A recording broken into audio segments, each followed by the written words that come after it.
What's going on, ladies and gents? We're going to do a little walkthrough on one of our shop projects that we have coming up.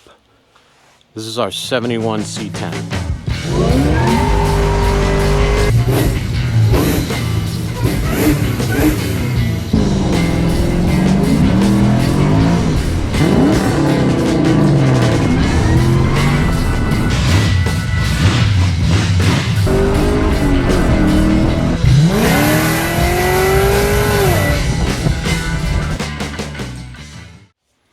So I'm going to preface this by saying there may or may not be a lot of changes with this truck, only because we were building this for ourselves as a Barrett-Jackson build. Somebody saw the rendering online, kind of fell in love with it. They're coming down this upcoming week to take a look at it, and they might be buying the build, so it's commissioned to be built for them. That's going to change a few of the things that we had set up, mainly the drivetrain. So our plan for this was this big honkin' Roush Yates 496. It's about 650 horse at the crank and a built 4L80. But this guy that's coming to look at it wants, even though he says, I outwardly admits, I'm a little tongue-tied today, he's only going to use it as a cruising around truck around town. But he wants 700 horsepower and he wants an LS.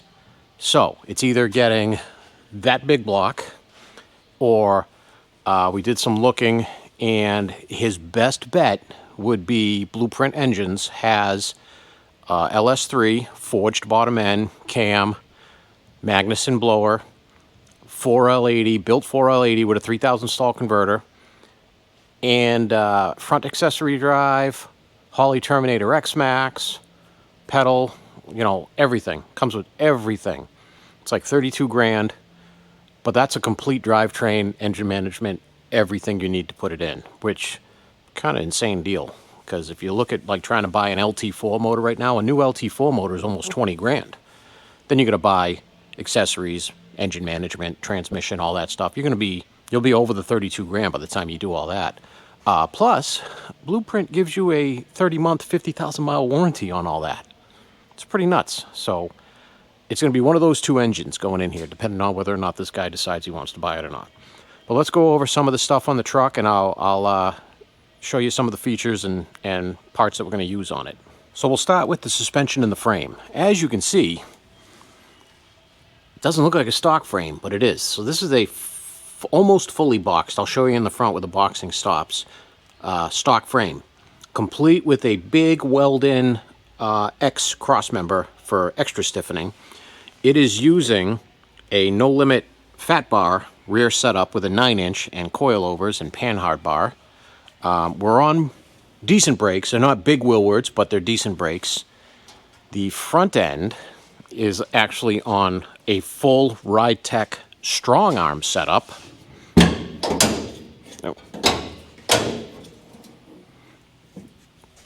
As you can see right there, also on coilovers.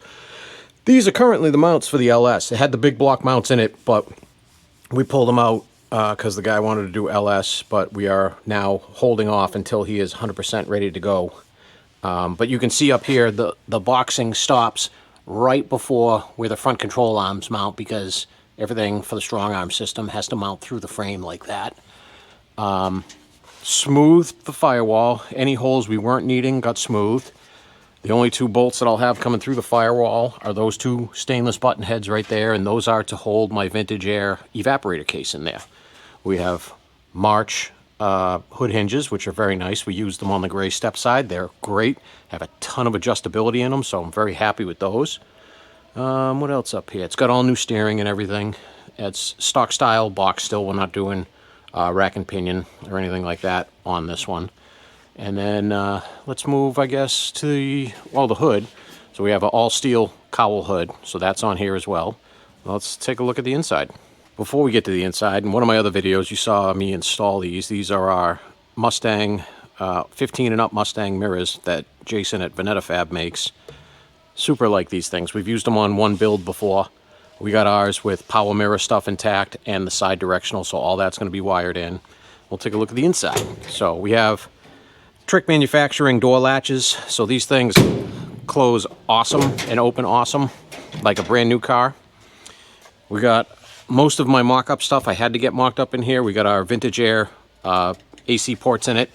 One thing we do have is our 3D printed double DIN radio mount that we like to use. We use a nice Pioneer double DIN touchscreen, multimedia radio.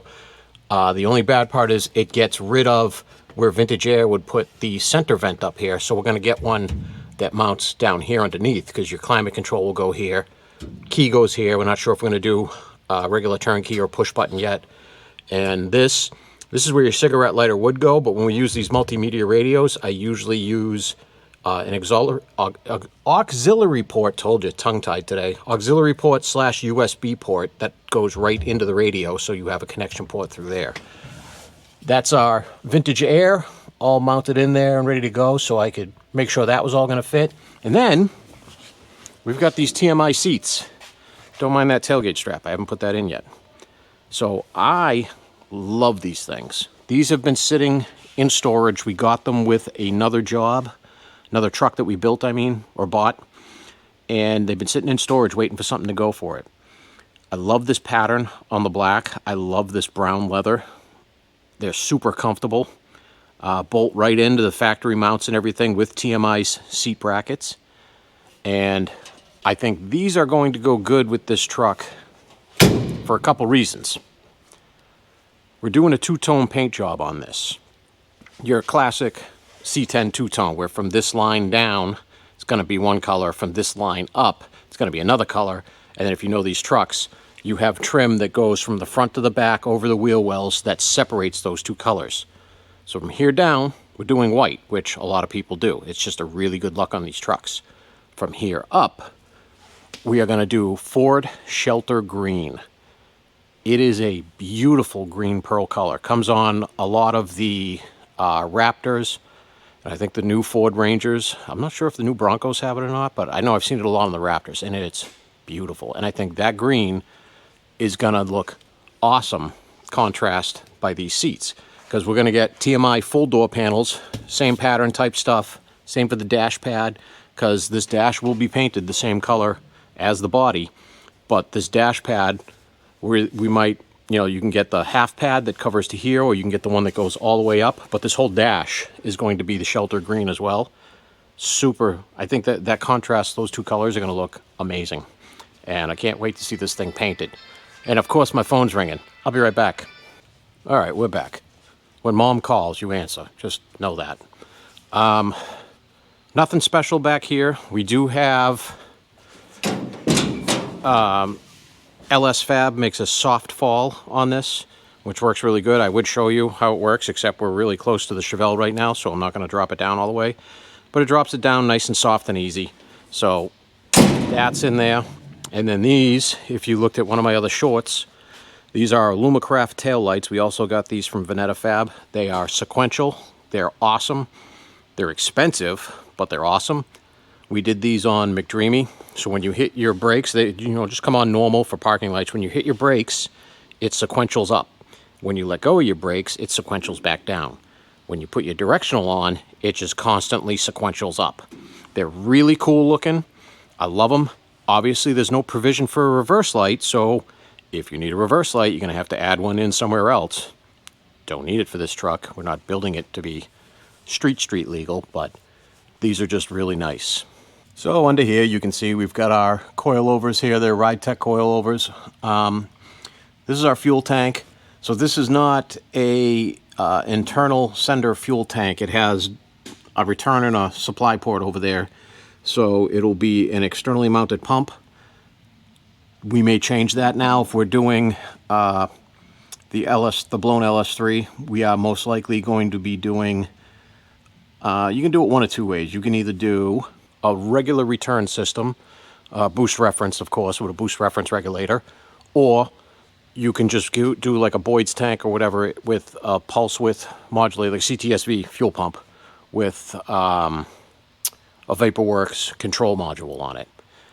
A little bit more wiring and stuff involved with the VaporWorks thing, which is why a lot of people just go with the boost referenced return system and then change the tune in the computer to work with that.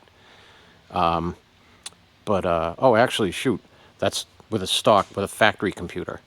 A little bit different with the Holley Terminator X that comes with that. So, but still a boost reference fuel pressure regulator on it. But yeah, so this is about what we've got going on for it so far until this gentleman comes in and looks at it and sees if he's sold on it. We were going to do Weld S77 wheels on this, which are the ones that are in the rendering. But I think we found a different set of US Mag. I forget which model wheels. I'll put them up here somewhere. I'll look them up after I get off the camera instead. And we are doing, I believe it's a 255, 45, 20 front and a 295, 40, 20 rear. We would love to do 305s, but on the factory box frame, there's not enough room to fit them in here with the offset we're going to be using, so we're going to do 295s. If we were on a Roadster shop frame or whatever, there's all the room in the world. But I'm looking forward to this build. If you guys remember a few builds back now, when we did Chili Pepper for New Orleans, the 68, or 69 actually, GMC pickup, the red one, it was similar to this. It was a stock frame with a drop, with an LS, with a Terminator, 4L60. I loved that truck. That truck was super fun. It was sharp as hell. So I'm curious to see how this one's going to show out. So, me, I would do the LS. Big blocks are cool, but something like this, which is already a front-heavy vehicle, you want it to handle a little bit better. It's not like we're going to be autocrossing this thing, but I would like it to handle a little bit better. I would probably do the LS, and then that would free up the big block for that 72 Chevelle that's behind it, which very well may be what's going to happen. But keep an eye out, because we'll be starting on this thing soon. Once it gets back from paint, probably about a month at paint, figuring between disassembly and all that stuff, and putting it back together and getting it to us, and then we'll get started on it. And we'll have another knockout truck coming out of the shop, along with the 55 Chevy, the 70 F100, the 71 GTO. I mean, we got projects on top of projects.